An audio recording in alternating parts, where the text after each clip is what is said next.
YouTube family, this is your girl Rosalind. Welcome back to my channel. If you're new, welcome to Shining Light on Darkness. I am excited to have you here with me today. So you guys, today's video is like a confirmation video for me actually. So there's this scripture that's been on my mind all week based on the impeachment hearing that was going on. And Brandon just posted his video on YouTube and he was speaking on that scripture. I'm like, man, God, this is just a confirmation that I'm supposed to make this video. So let's get it, y'all. We're about to get into this. Let's watch what Brandon have to say, and then I will give you guys my thought on what I have to say about it. All right, let's watch. Let's see. Musso, thank you so much for the super chat. Let's call them Democrats from now on. Trump 2020. Democrats. I call them Democrats. You can call them whatever you want to call them. You know, just don't call them a legitimate party. And I'm not saying the individuals. Let me clarify something. I'm not ragging on individuals, the lay members, right? The people that's just blindly following the Democratic Party off the cliff. I'm not mad at them. They're sheep. They're just as gullible as people on the right and the left and wherever else. It's called gullible people, ladies and gentlemen. However, the leadership in the Democratic Party, they are evil. Evil. This is not a matter of political jargon, political talk, political expedience. This is evilness. And some people don't understand this is a spiritual battle. Do you guys remember in the Bible where Jesus was given a parable of the wheat and the tare? Right? The wheat and the tare. Now, they look the same. And people cannot tell the difference between the wheat and the tare. They're not going to be able to tell the difference. But what's going to happen is that at the end, the one who knows will begin to do a straight line cut and separate the wheat from the tare, and the tare will be burned in the fire. Let me explain to you what's going on in America today, ladies and gentlemen.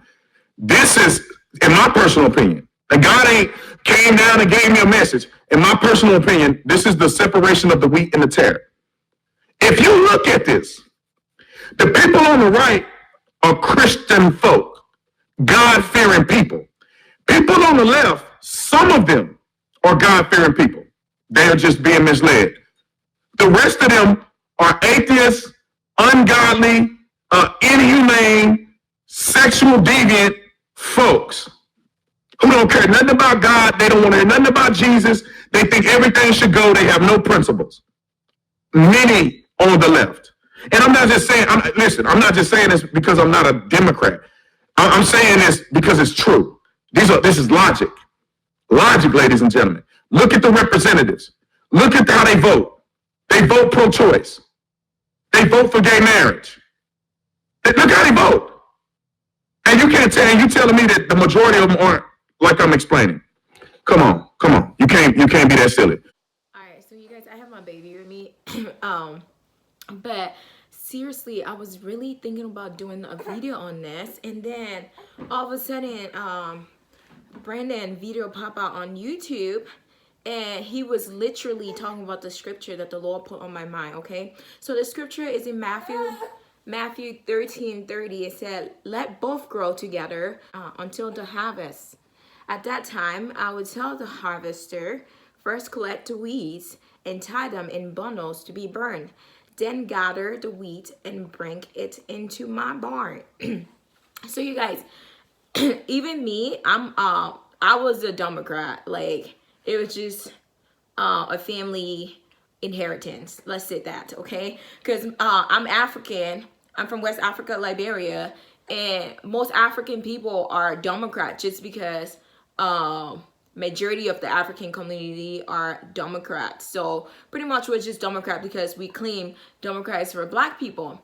So when this whole Trump thing was going on, when President Trump first started running as president, like all I was hearing from people was how hateful he is. He hate black people. He's racist, and you know, etc. A whole lot of other stuff. Okay, so I started hating him too. Like, man, this guy, because whenever I Google him, like I would just Google something like, you know, like Donald Trump being racist or stuff like that, and then, you know, obviously that's what the media would show me. So I started getting mad at him, y'all. Like, I started getting mad at him because I feel like he was racist and he was mean to black people, okay?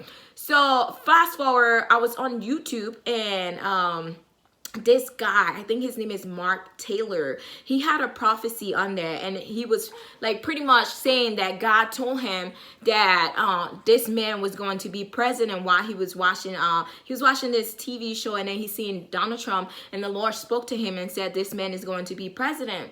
So when I seen that prophecy, I'm like, man, God, you did say there would be a lot of false prophet though. So what I did was, after I seen that, because it was not even in my mind to even like pray about it, because I was just too busy listening to other people, and in my mind I just claimed to be Democrat already, so I don't need anybody telling me anything else. So when I heard that prophecy, I'm like, man, I should go into prayer about this. So I did. I went into prayer about it. Okay, y'all. This is what the Lord said to me. He said, if I am for you, who can be against you? And I'm like, God, what does this have to do with this right now? Like, that's not what I'm looking for. I'm looking for a yes or a no.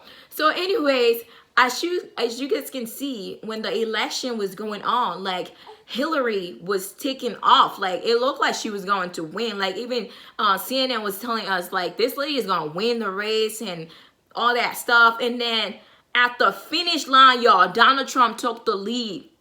That was when that scripture came back to me. The Lord said, if I am for you, who can be against you? Now, I feel like majority of the time as us Christian, we miss it sometimes. We miss it sometimes because we're tuning into the voice of other people and not into the voice of God. Like, we all know, like, from reading the Bible, God raised up leaders. Like, if God can ordain somebody like Nebuchadnezzar and place him as king, how much more Donald Trump? Like, the Lord said, us human, we look at the person appearance and the person outward appearance, but God look at the heart, y'all. God raised up leaders. So we shouldn't just sit there and just like, bash him and say all type of stuff about him just because of his tweet or stuff like that. We know as Christian, we should pray for him. Like, don't take my word for it. I want people to actually go to God and pray and ask God, like, is this man our president? Is this who you're calling us to follow? Like, pray about it. Don't just listen to what other people are saying. Don't just be Democrat just because your family are a Democrat, because some Democrat, you ask them why you are a Democrat, they won't even tell you anything. But now the Democrats are not even following the principle of God. Like, they're like doing abortion, murdering innocent babies and stuff like that. Like, they're just doing a bunch of crazy stuff now. So it's like, you have to search for yourself and pray for yourself and ask God to reveal to you. And when God do, ask him to soften your heart towards your president, because regardless, at the end of the day, Donald Trump is still the president of the United States. Like Kim Compton said, like, God is not impressed with that weapon of war. Like, he's not going anywhere.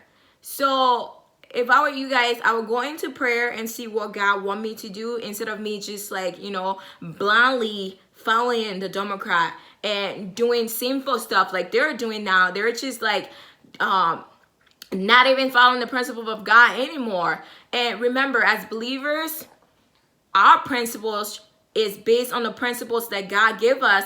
And if these people are not following it, I don't see why we should be following them. So not because I'm black, I should be Democrat. No, I'm African and I'm black and I'm not a Democrat. I'm not a Republican either, but I'm following whoever God want me to follow. So that's just my thought on it. So anyways, pray about it. Like, don't take what I'm saying and just say, oh, Rosalind says so. No, I want you to actually go into prayer about it, because for the longest, I didn't even pray about it. I was just hateful towards him. So pray about it and see and seek the Lord and ask the Lord, say, God, what do you, like, who do you want me to follow? Like, why is Trump chosen by you, and why? And like, don't even question him. Why? Just, if God said yes, I'll give you a scripture, because that's how God speak. God give us scriptures, or God would like show us pictures, or he would just pop out something on TV. Like, God speak to us in a random way. Like I said, God will speak to you in the language that only you understand. My baby crying. I gotta go, y'all. Bye. Oh, love you with the love of God. Bye.